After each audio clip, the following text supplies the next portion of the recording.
ईश्वरी का आज है क्या नेट पैक? वो कुछ मैसेज आया था ना, उसका नेट खत्म हुआ, ऐसा कुछ पेपर रह गया है ना उसका निकालना। चलो ठीक है, हम लोग आज टॉपिक कंप्लीट कर देते हैं और फिर बाद में न्यू लेसन स्टार्ट करेंगे। किसी भी एंगल से इम्पोर्टेंट हो या अनइम्पोर्टेंट हो, अभी तो मुझे लगता है सब ऑफलाइन ही कंप्लीट, ऑनलाइन ही कंप्लीट करना पड़ेगा और आपका प्रिपरेशन लेना ही पड़ेगा एग्जाम ओरिएंटेड। आप लोग सब लोग तो भी पेपर नहीं लिख रहे, जितने ज्वाइन हो रहे उतने 10, 12, 13, 14 जितने भी स्टूडेंट्स रहते हैं, सबका पेपर राइटिंग होना चाहिए। देख के लिखो, लेकिन लिखो, मैं आपको इंसिस्ट कर रही हूँ।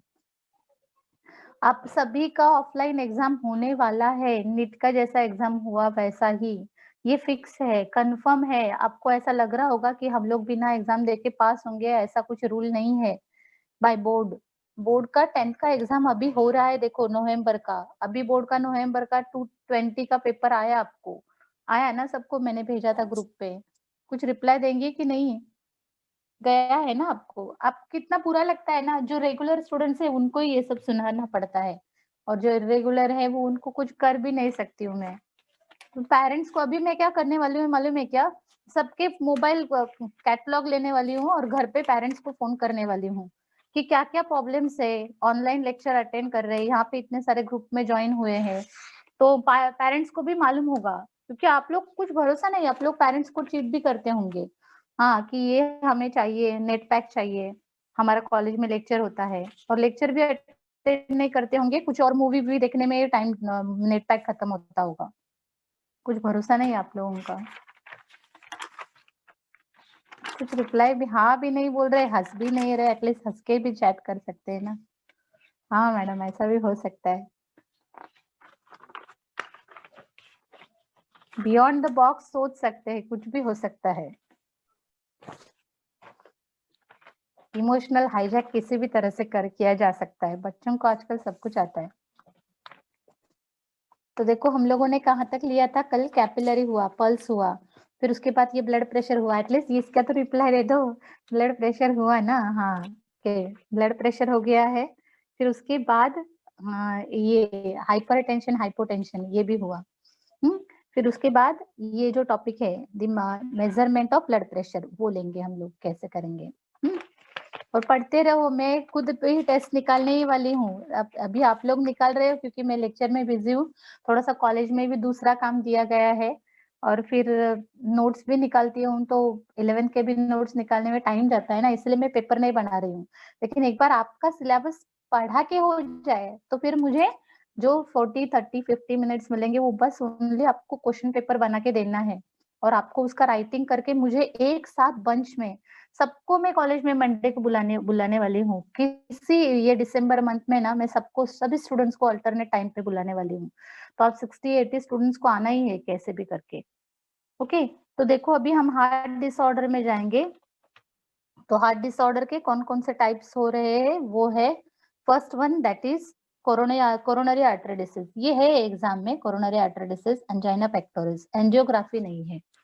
सबसे पहले ये थोड़ा सा छोटा सा टॉपिक है, उसके बारे में बताती हूँ। ये जो इंस्ट्रूमेंट है, that instrument is called as a sphygmomanometer. Pic में दिख रहा है आपको?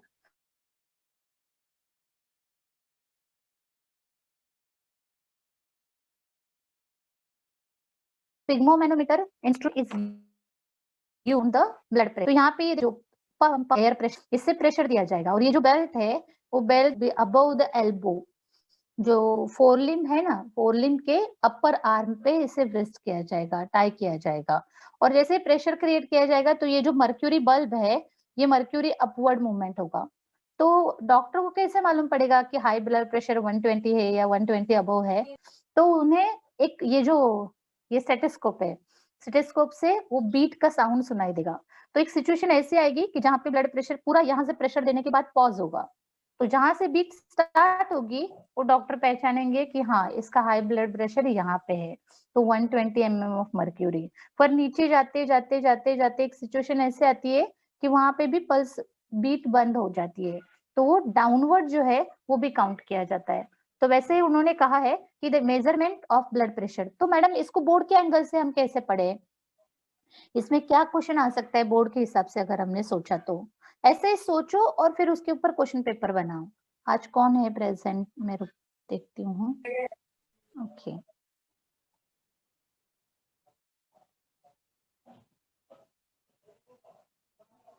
धनश्री आप बना पाओगे?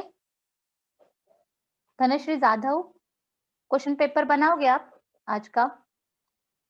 हो ना, आप ऑनलाइन तो दिख रहे हैं आप मुझे। अभी मुझे थोड़ा थोड़ा मोबाइल में मैं थोड़ा स्मार्ट हुई, अभी मुझे मालूम हुआ कहाँ से देखने का, कितने स्टूडेंट पार्टिसिपेंट है। तब तक लेक्चर खत्म होने का टाइम आया। देखो, the measurement of blood pressure, the blood pressure is measured with help of instrument, that instrument is called as a sphygmomanometer. तो नश्री, तो ये पहला क्वेश्चन बन सकता है कि ब्लड प्रेशर कौन से इंस्ट्रूमेंट से काउंट होगा। अब ये इंस्ट्रूमेंट किससे बना है, उन्होंने देखो सिस्टमैटिकली इंफॉर्मेशन दी है। इंस्ट्रूमेंट में क्या क्या है, इनफ्लैटेबल रबर बैग है, फिर उसके बाद कफ कवर्ड बाय कॉटन क्लॉथ, ये जो अंदर कॉटन क्लॉथ उसको उसको कवर किया है। It is connected with help of tubes of mercury manometer, तो ये जो मर्क्यूरी मैनोमीटर है उससे वो ट्यूब कनेक्टेड है। One side and the rubber bulb on the other side, तो उसी ट्यूब का दूसरा जो साइड है वो रबर बल्ब है, तो एक मर्क्यूरी को कनेक्टेड है और एक रबर बल्ब को है। During measurement person is asked to lie in a sleeping position, उसे स्लीपिंग पोजिशन में रखा जाता है। The instrument is place at the level of heart and the cuff is tightly wrapped around the upper arm. ये जो कफ है या तो ये बैग है ऐसे समझो आप, वो wrap किया गया अपर आर्म पे, and now the cuff is inflated till the brachial artery is blocked. तो उसे एयर प्रेशर से इतना प्रेशर दिया जाता है तब तक वो आर्टरी पूरी ब्लॉक हो जाए।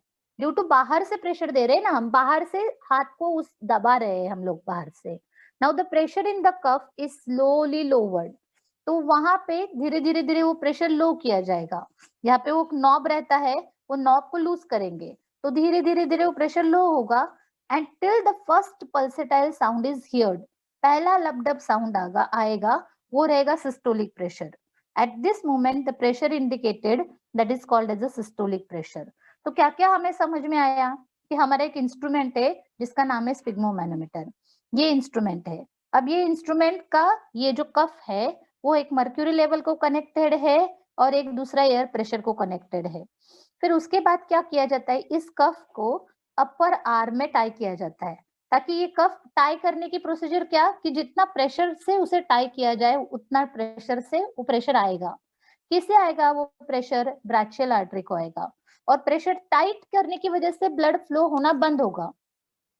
तो ब्लड फ्लो होना बंद हुआ है कि नहीं हुआ है ये हमें कैसे मालूम पड़ेगा, तभी हम ब्राचियल आर्टरी पे ये स्टेथोस्कोप लगाएंगे और स्टेथोस्कोप कान में डालेंगे तो आर्टरी का आवाज बंद हुआ है वो समझ में आएगा, आवाज ही नहीं सुनाई देगा ना। तो फिर बाद में धीरे धीरे क्या करेंगे, आवाज आने के लिए यहाँ पे एक छोटा नॉब है देखो, तो इससे हम उसी से जिससे प्रेशर डाला था वो प्रेशर धीरे धीरे निकालेंगे। तो जैसे ही धीरे धीरे निकालेंगे तो सपोज प्रेशर हमने यहाँ तक पढ़ा है 270 तक लिया है या तो 240 तक लिया है,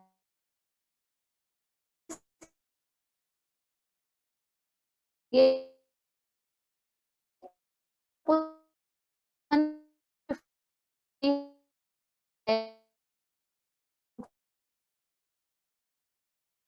ये सेकंड एमसीक्यू आ सकता है।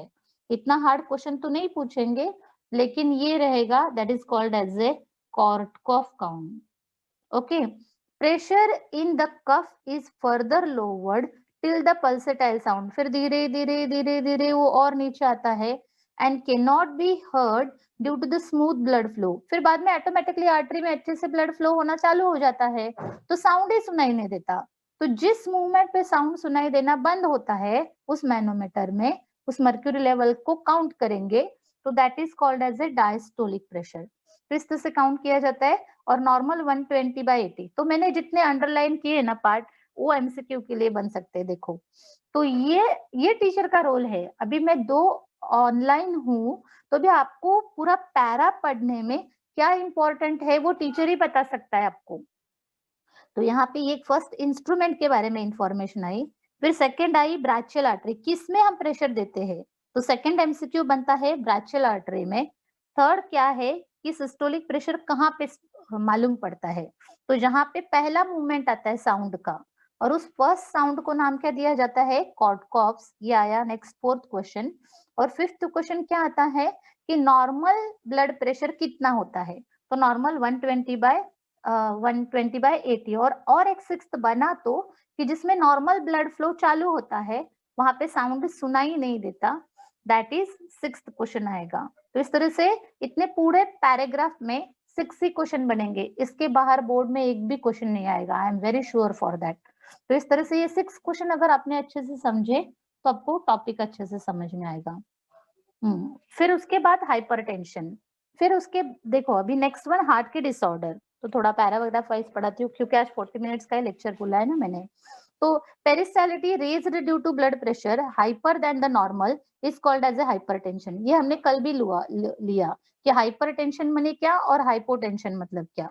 हाइपर मतलब मोर देन नॉर्मल, तो 140/90। अब भी नॉर्मल कितना लिया था, कुछ चैट करो तो समझे। नॉर्मल ब्लड प्रेशर कितना है बताओ, 120/80 है ना, लेकिन उससे थोड़ा ज्यादा हुआ, कितना ज्यादा हुआ, 140/90। मैडम ज्यादा कैसे होता है, अंदर तो सबकी बॉडी एक ही है, तो किस वजह से वो ज्यादा होता है, कल हमने देखा था आर्टेरियोस्क्लेरोसिस होगा, अथेरोस्क्लेरोसिस होगा, एज होगा, क्योंकि सबका खाना सेम नहीं है। अगर हम यूएस में गए तो नॉनवेज के बिना वो जी नहीं सकेंगे, अल्कोहल बिना पिए वो ठंडी से बियर ही नहीं करते। तो उन्होंने वहां पे जो उनका जो रहेगा डाइट, उस हिसाब से उनकी बॉडी में कोलेस्ट्रॉल इंक्रीज होगा डिक्रीज होगा। और अब हम यहाँ पे रहते हैं, सपोज हम क्या बोलेंगे इक्वेटोरियल प्लेट पे रहते हैं, इतनी गर्मी में रहते हैं। अब उस गर्मी में अगर आपको बॉडी में गर्मी इंक्रीज करने वाला, ब्लड में इंक्रीज करने वाला कंपोनेंट फूड में दिया जाए, तो क्या होगा, हार्ट उसे बियर नहीं करेगी। एक तो बाहर से भी गर्मी है, अंदर से भी गर्मी है, तो गर्मी बॉडी से बाहर निकलेगी, कुछ डिसऑर्डर दिखाएगी। तो कुछ हार्ट अटैक दिखाएगी, कुछ कोरोनरी ब्लॉकेज दिखाएगी, कई किडनी फेल दिखाएगी। तो ये सब हमारे एनवायरमेंटल कंडीशन और हैबिचुअल कंडीशन, जो बॉडी की कंडीशन है उसके ऊपर डिपेंड रहता है। तो human heart is use more energy for pumping which show the angina pectoris। तो हार्ट डिसऑर्डर में क्या होता है, बहुत सारी एनर्जी, इतना पूरा 5 लीटर ब्लड 1 मिनट में उसको पंप करना है। सोचो, मुझे भी एक टॉपिक पढ़ाने के लिए 40 मिनट लगते हैं, वो हार्ट तो विद इन अ मिनट पूरा 5 लीटर ब्लड पंप करता है कंटिन्यूअस, सुबह से शाम, फ्रॉम बर्थ टू डेथ वो काम करता है। तो अगर उसका केयर नहीं किया जाएगा तो वो माइल्ड पेन दिखाता है, or that pain is called as a angina pectoris। Now this chest pain that is due to lowered blood supply to a cardiac muscle।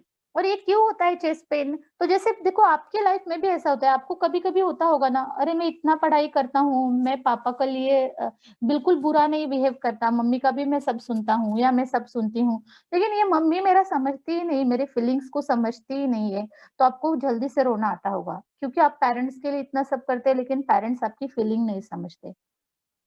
तो वैसे ही कभी कभी हार्ट के बारे में होता है, हार्ट को लगता है मैं इतना सारा ब्लड पंप कर रहा हूँ, पूरी बॉडी को ब्लड प्रोवाइड कर रहा हूँ, अगर मैं काम नहीं करूंगा तो ये पूरी बॉडी बंद पड़ेगी, लेकिन मुझे ऑक्सीजन नहीं मिल पा रहा है। तो that heart show internal pain, उसे भी थोड़ा पेन महसूस होता है, that is get the oxygen. तो दैट ऑक्सीजन सप्लाई वो दिखाता है मुझे पेन हो रहा है, तो आपको मालूम होने के बाद जल्दी से डॉक्टर के पास जाना चाहिए। मसल में लीड टू द मायोकार्डियल, हाँ यस, तो that lead to the myocardial infection. तो ये दूसरा डिसऑर्डर आया। तो ये वर्ड जो मैं बोल रही हूँ ना, ये इंपॉर्टेंट है, उस वर्ड पे ध्यान दो।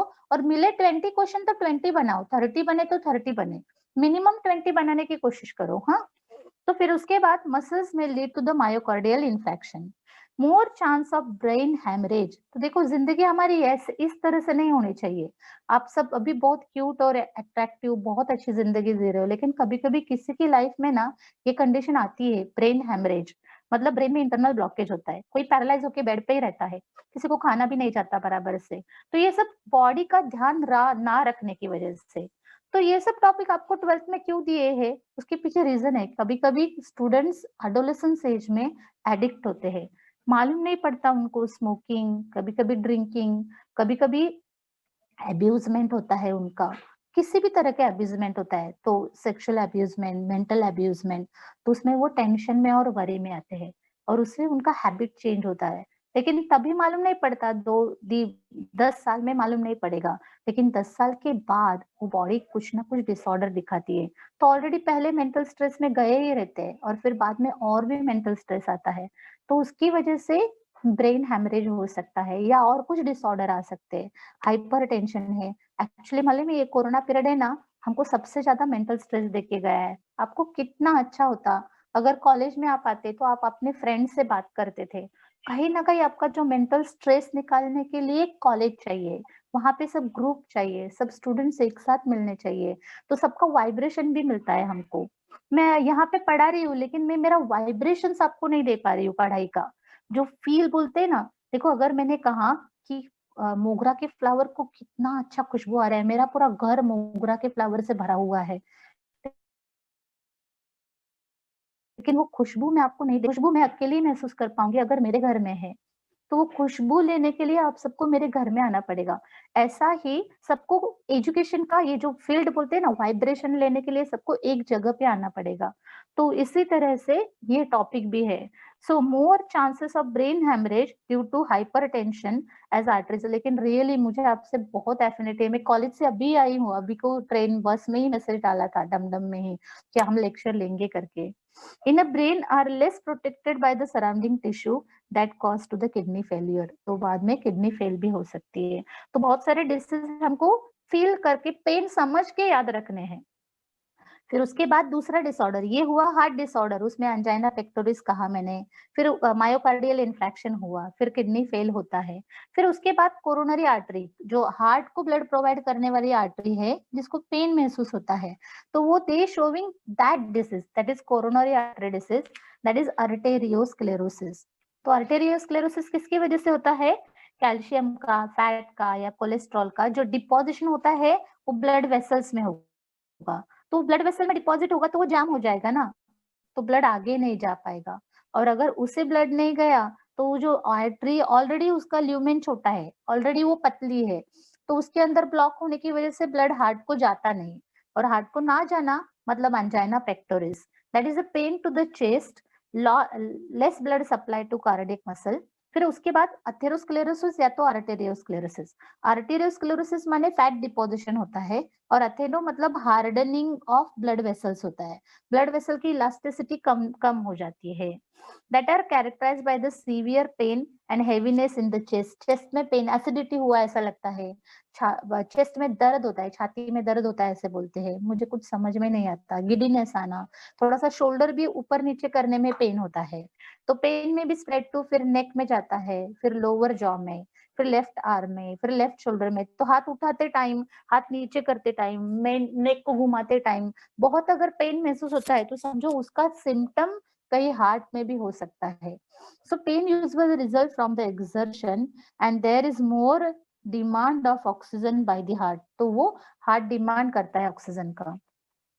तो देखो मैंने यहाँ पे ये टॉपिक पढ़ाया, हाइपरटेंशन हो गया अपना, कोरोनरी आर्टरी डिसीज हो गया, एंजाइना पेक्टोरिस हुआ। अब एंजियोग्राफी सिलेबस में नहीं है तो इसमें मैं ज्यादा नहीं लेती हूँ। और फिर बाकी ये भी नहीं है, हार्ट ट्रांसप्लांट भी नहीं है, सॉरी, फिर हार्ट अटैक भी नहीं है। फिर उसके बाद है इलेक्ट्रोकार्डियोग्राम, इन शॉर्ट है वो इलेक्ट्रोकार्डियोग्राम। बहुत इजी है। इलेक्ट्रोकार्डियोग्राम क्या है? Electrocardiogram it is actually graphic representation है। इसे कहते हैं इलेक्ट्रोकार्डियोग्राम, नॉर्मल ईसीजी। तो ग्राम मतलब हम ग्राफ लगता है, ग्राम मतलब ये ग्राफिक रिप्रेजेंटेशन है अपने हार्ट के ऑरिकल के और वेंट्रिकल कंट्रैक्शन कितने टाइम में होते हैं वो उसके बारे में। देखो 0 से हमने स्टार्ट किया सपोज यहाँ पे, तो 0.8 तक एक कार्डियक साइकिल होगी, फिर 0 से लेके 1.6 तक दूसरी साइकिल होगी। तो उन्होंने ऐसा ग्राफ दिखाया है कि देखो ये इसका ऑरिकल का कॉन्ट्रैक्शन का ग्राफ है, फिर वेंट्रिकल का कॉन्ट्रैक्शन का है, फिर ऑरिकल एंड वेंट्रिकल का दोनों का है। तो ये ग्राफ में अगर कहीं ऊपर नीचे थोड़ा भी डिफरेंस आया तो उसकी वाल्व में, उसकी ब्लड स्टोरिंग में कहीं कितना डिफरेंस है वो समझ में आता है।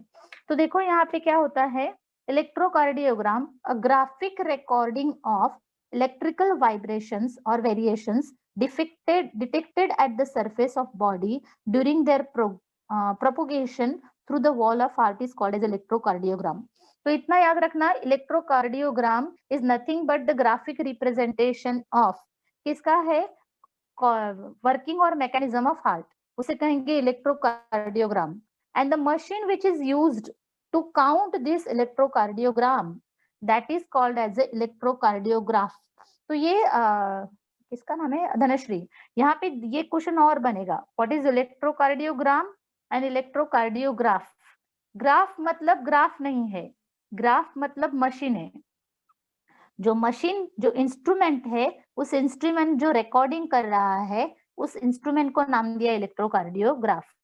तो यहाँ पे कैसे काउंट करते हैं मैडम, कैसे ईसीजी, ये ग्राफ आता कैसे है, हमारा हार्ट तो अंदर है, तो उसे कैसे काउंट किया जाता है, कैसे उसे मालूम पड़ता है कि ये ऑरिकल कॉन्ट्रैक्ट हुआ है, वेंट्रिकल रिलैक्स हुआ है। तो उसके लिए क्या किया जाता है, देखो इलेक्ट्रोड यूज किए जाते हैं।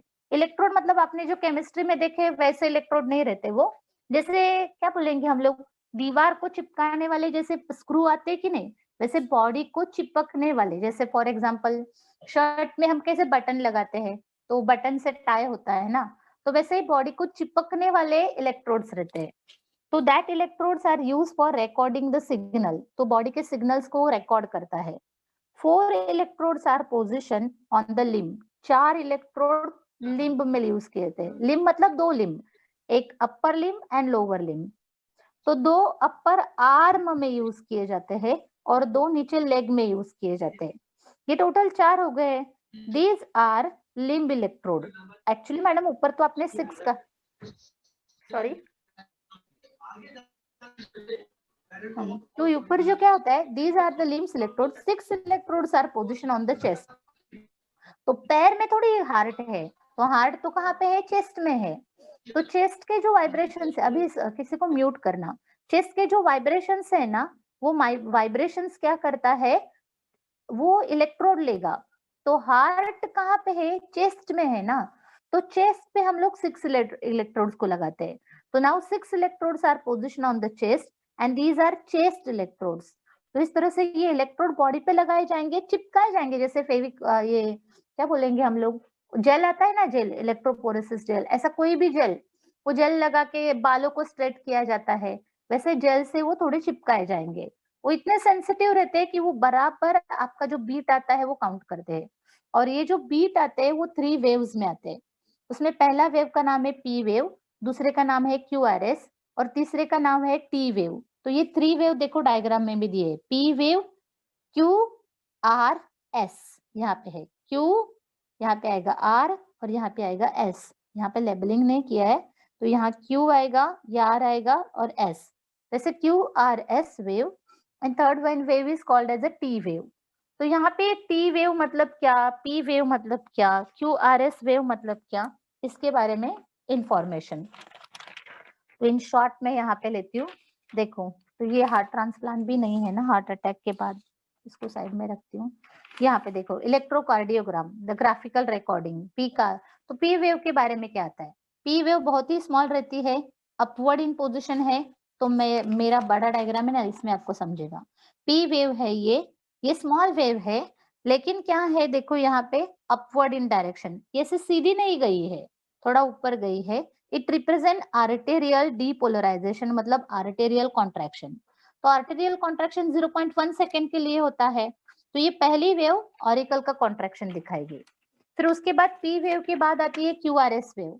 It starts on downward deflection, तो ये क्यू आर एस, ये आगे अपवर्ड जाएगी और फिर नीचे आएगी। Downward deflection from the base line continues as a sharp and large upright wave. थोड़ा सा क्यू से थोड़ा नीचे आएगी, देखो पी, ये नॉर्मल से डाउनवर्ड हो गई, डाउन के बाद कंटिन्यूस कहाँ पे, सॉरी पिक ही नहीं दिख रहा है ना आपको, ये डाउनवर्ड गई और फिर बाद में अपवर्ड चली गई, मूवमेंट कहाँ पे हो गया उसका, upward. So large upright wave ends as a downward wave, और फिर नीचे एंड होती है as a downward wave. And this show ventricular contraction, ये दिखाएगा वेंट्रिकुलर डीपोलराइजेशन।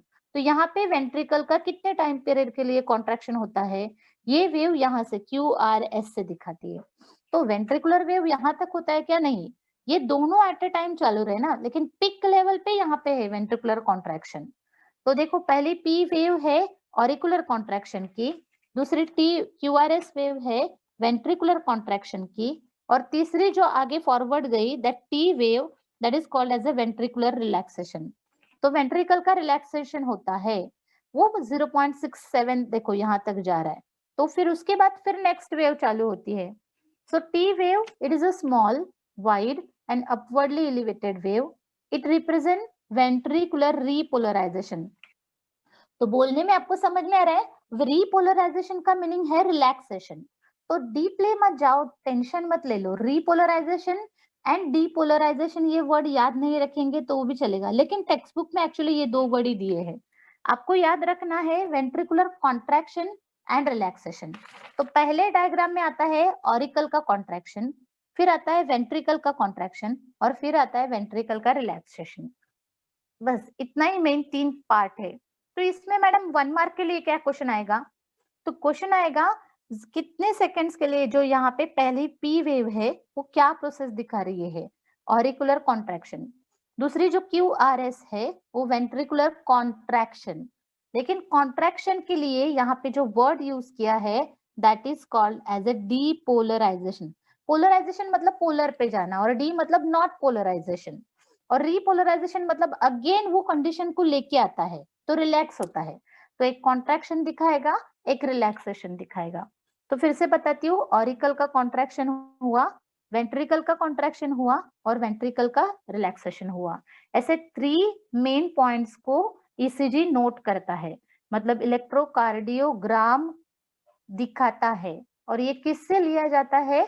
इंस्ट्रूमेंट का नाम है इलेक्ट्रोकार्डियोग्राफ।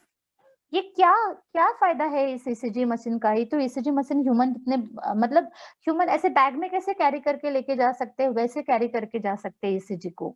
जैसे बाकी को सोनोग्राफी को कैरी करके नहीं जा सकते, सोनोग्राफी के लिए हमको वो सोनोग्राफी मशीन के पास जाना पड़ेगा, लेकिन ईसीजी मशीन हमारे पास आ सकती है, मतलब इजिली हम उसे कैरी कर सकते हैं। तो ECG helps to diagnose the abnormality in conducting pathway. तो जो हमारी ब्लड में कुछ कंडक्शन हो रहा है उस पाथवे को हेल्प। सुनो, यहाँ पे नो द साइंटिस्ट ऐसा क्वेश्चन दिया है ना, अक्ष Manoj a teenager from Chennai. तो इस तरह से क्वेश्चन उन्होंने, ये क्वेश्चंस 2 और 3 मार्क्स के लिए या तो 4 मार्क्स के लिए आ सकते हैं। एक जस्ट क्रिएटिव, वो आंसर 1 वर्ड का ही रहेगा, मे बी 1 और 2 वर्ड का ही रहेगा, लेकिन क्वेश्चन थिंकिंग वाला रहेगा आपको। फिर उसके बाद देखो, ECG help to diagnose the abnormality in conducting pathway, enlargement of heart chamber, auricle और वेंट्रिकल इंक्रीज हो गए कि नहीं वो मालूम पड़ेगा। डैमेज टू कार्डियक मसल, तो कार्डियक मसल में कहीं कुछ डैमेज आया है क्या, उसे आइडेंटिफाई कर सकते हैं। फिर उसके बाद reduce blood supply to cardiac muscle पे जो ब्लड सप्लाई रिड्यूस हुआ है वो मालूम होता है। और कॉजेस ऑफ चेस्ट पेन, क्यों चेस्ट पेन हो रहा है, कहीं कुछ हार्ट में दूसरी एबनॉर्मलिटी है क्या, वो देखने। हाँ वही मैं देख रही थी अभी, कितना टाइम है। Physical can find out the defect in the heart by examining the wave pattern and time interval.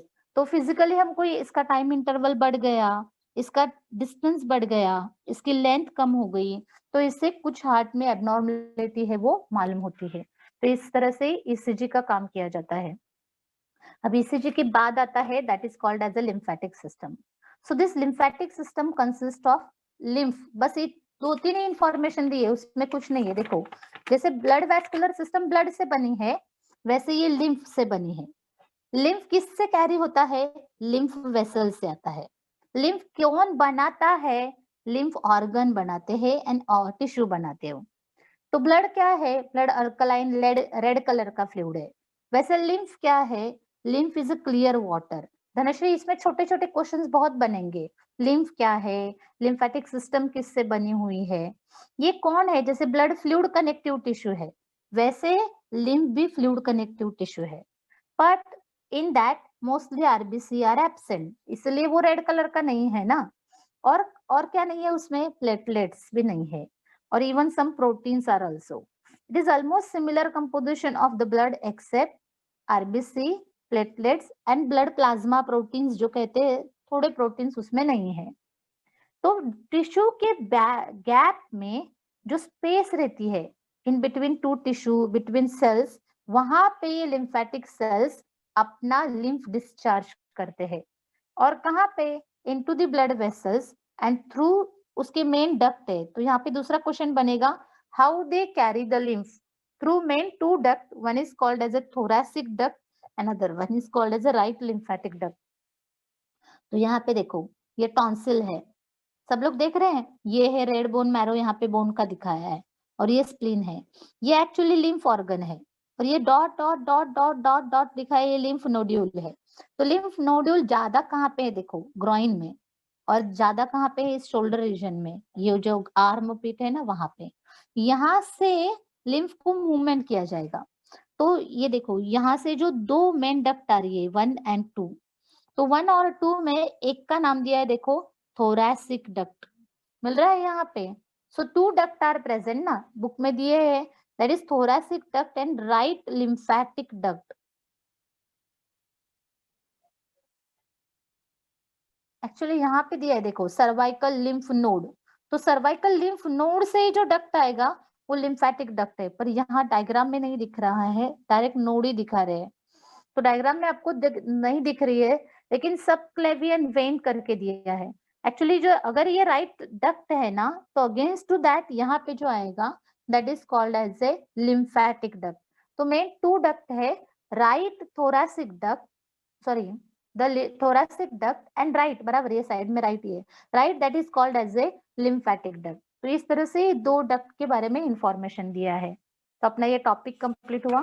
Shambhavi ने हमें बीच में बोला था कि मैडम हम लोग इसके ऊपर क्वेश्चन आंसर्स लेंगे, और अपना 10 मिनट्स का टाइम भी है, तो मैं सोच रही हूँ इसी पे क्वेश्चन आंसर लेते हैं। सबके पास अगर टेक्स्ट बुक है तो देखो कोशिश करो, मैं बीच में से यहाँ से वहां से पूछती हूँ। थर्ड क्वेश्चन ले रही हूँ जो इजी, देखो dash is the sound producing organ, बोलो।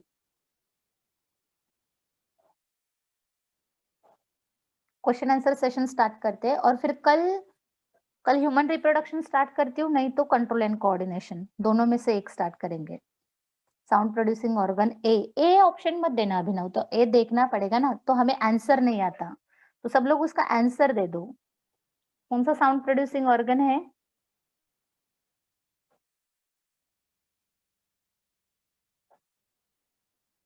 लैरिंग्स बराबर है, शंभू पहले भी दिया था आपने, सबको देना है। जो पढ़ते हैं उनका आंसर शार्पली पहले आएगा। सोच रहे हो? ओके, कैसे सोचेंगे इसका आंसर? लैरिंग साउंड प्रोड्यूसिंग है। अब भी मैंने टॉन्सिल किसके लिए बताया? टॉन्सिल वर्ड अपना यहाँ पे हुआ ना, लिम्फ के लिए। फेरिंग्स हमें कहाँ पे हुआ था? डाइजेस्टिव सिस्टम में हुआ है। और ट्रैकिया हमारे कहाँ पे हुआ है? रिस्पिरेटरी सिस्टम में। तो देखो ऑटोमेटिकली हमें 3 वर्ड क्लियर होंगे, तो एक वर्ड का आंसर आ ही जाता है। तो साउंड प्रोड्यूसिंग ऑर्गन हमारी बॉडी में कौन सा है? लैरिंग्स है। अब बीच में ऐसा ही क्वेश्चन पूछती हूँ, यहाँ पे आता है क्या, देखते हैं हाँ आपको। Which of the following animal do not have closed circulation? Which of the following animal, seventh one, animal do not have closed circulation? Close मतलब किस में है? ये आपको जल्दी से आना चाहिए, हम में है, हमारी बॉडी में है ना, ह्यूमन में है। तो ह्यूमन हाईली इवॉल्व है, तो ह्यूमन जैसा रैबिट भी हाईली इवॉल्व है। शार्क भी पानी में है, उसको भी हार्ट है, वो भी हाईली इवॉल्व है। अब 2 डाउट आए यहाँ पे, अर्थवर्म और कौन आया बताओ? बटरफ्लाई। ओके, अभिनव का आंसर है अर्थवर्म। बाकी लोगों को क्या लगता है?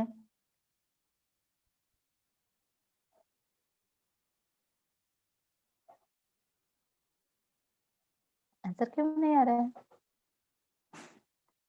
डू नॉट हैव पूछा है, किसको ब्लड वेस्कुलर सिस्टम क्लोज नहीं है? Yes, right answer butterfly, because butterfly in arthropoda. तो आर्थ्रोपोडा में हमने कॉकरोच को लिया था, cockroach open blood vascular system, तो बटरफ्लाई किस में आता है? आर्थ्रोपोडा में। तो आर्थ्रोपोडा का जो भी एग्जांपल आएगा वो ओपन ब्लड वेस्कुलर सिस्टम दिखाएगा। सबको अच्छा लग रहा है ना? सबको आंसर देना है, लेकिन देखो उसके नीचे ही डायपेडेसिस इज परफॉर्म बाय, हाँ ओके चलो अभिनव समझा ना? सबको समझना मेन है। सबको आंसर्स क्लियर हो रहे हैं क्या? मुझे बताओ, क्वेश्चन आंसर सेशन ले लूं या न्यू टॉपिक स्टार्ट करूं? बट टाइम भी खत्म होने आया है ना, इसी को लेते हैं। तो ये सब आप लोग कंप्लीट करने हैं। यहाँ नीचे वाला देखो, 8th वन आंसर कोशिश करो, हाँ सब लोग। 8th वन का आंसर बताओ, मैं रीड नहीं कर रही हूँ। 8th वन रीड करूं? डायपेडेसिस इज परफॉर्म बाय, कौन करता है डायपेडेसिस? इरिथ्रोसाइट मतलब आरबीसी, हाँ बराबर है शांभवी। थ्रम्बोसाइट मतलब प्लेटलेट है। ऐसे जल्दी से आंसर आ रहा है ना, इसका मतलब पढ़ाई हो रहा है। Leucocyte, so this is inspiration to all 15। Very good Abhinav. तो ल्यूकोसाइट है एक्चुअली डब्ल्यूबीसी, वो डायपेडेसिस दिखाएगी। एडिपोसाइट जो है ना, वो फैट टिश्यू डिपॉजिट करती है। अब ये नीचे का आंसर आप सबको आना चाहिए क्योंकि करंटली हुआ है ना अभी। Pacemaker of heart is, सब लोग 15 स्टूडेंट्स है अभी भी मैंने देखे। Who is a pacemaker, सबको आंसर करना है। कृषिका, धनश्री, गायत्री, हाँ Namrata, very good. Pacemaker of heart is SA node. देखो 10th वन का आंसर आ रहा है क्या? तो ही जन सब लोग बैठे हैं ना, लेक्चर सुन रहे हैं कि ऑन करके कहीं बाहर यहाँ वहां चले गए? Which of the following is without nucleus, कौन बिना न्यूक्लियस का है? RBC, basophil, neutrophil, lymphocyte. क्या आएगा इसका आंसर? मेरा बैटरी डाउन होते जा रहा है, बोलो। आरबीसी, वेरी गुड कृषिका, शांभवी शाबाश। और सबको आंसर करना है। अभिनव, क्या आएगा इसका आंसर? सब लोग इस राइटिंग करना स्टार्ट कर दो अभी। आपको ऑफलाइन एग्जाम देना है ये श्योर है, हाँ मैं आपको बोल रही हूँ, आपका बायो का पेपर इजी जाना चाहिए सबका। येस माधवी, खूप दिवसांनी, मला माहित नाही तू जॉईन होते. नम्रता, ओके. जे जॉईन होतात ना त्यांची नावं आता मला पाठ झालेत. मी ही नावं परत ऑफलाईन कॉलेज चालू होणार ना तेव्हा मी चेक करणार आहे कोण कोण आहे. मी त्यांना प्रॅक्टिकल आउट ऑफ मार्क्स देणार आहे. Which of the following is, देणार म्हणजे शुअरली देणार. आरबीसी, विच